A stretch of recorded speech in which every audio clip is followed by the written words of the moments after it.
আমি ফাল্গুনী ঘোষ গত 25 বছর ধরে লেখালেখিতে জড়িত, লেখার সঙ্গে জড়িত একজন 24 ঘন্টারই লেখক।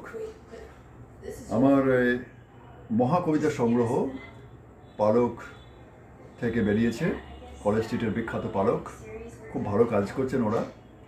2023-এর কলকাতা বইমেলাতে আমার মহাকবিতা সংগ্রহ প্রকাশ পেল, খুব ভালো কাজ হয়েছে। কিছু কপি তখন বিক্রি হয়েছে, পরপরের বিক্রি বেড়েছে। পালক এমন একটি প্রতিষ্ঠান, খুব সৎ প্রতিষ্ঠান, এবং তার যারা কর্মকর্তা খুব ভালো কাজ করে থাকেন। প্রত্যেক বইমেলাতে অনেক বই এরা প্রকাশ করেন এবং সারা বছরইও কিছু কিছু বই এরা প্রকাশ করে থাকেন এবং বিভিন্ন বইয়ের মেলাগুলিতে যান, বাংলাতে যে মেলাগুলি হয়।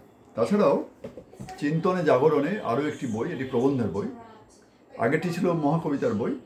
মহাকবিতা মানে দীর্ঘ কবিতার মতো আর কি, দীর্ঘ কবিতা নয় কিন্তু দেখতে দীর্ঘ কবিতার মতো।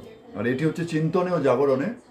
এটি 28টি প্রবন্ধ নিয়ে, বাংলার কবিতা সাহিত্য, এইসব দেশ বিদেশের সাহিত্য নিয়ে যে বিষয়, চিন্তনে জাগরণে 28টি প্রবন্ধ নিয়ে প্রায় 225 পাতার মতো একটি বই। এটি 2022 সালে প্রকাশ পায়, অনেক কপি বিক্রি হয়েছে।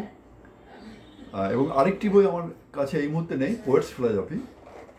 তো পোয়েটস ফিলসফি নিয়েও সুন্দর একটি বই হয়েছে, 90 পাতা।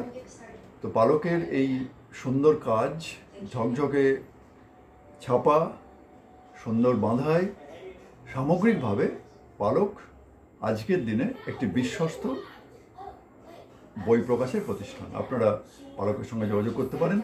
কলকাতা সূর্য সেন স্ট্রিট যে পুটিরামের মাথার ওপরে নতুন করে পালক দপ্তর খোলা হয়েছে, আপনারা ওখানে যোগাযোগ করতে পারেন।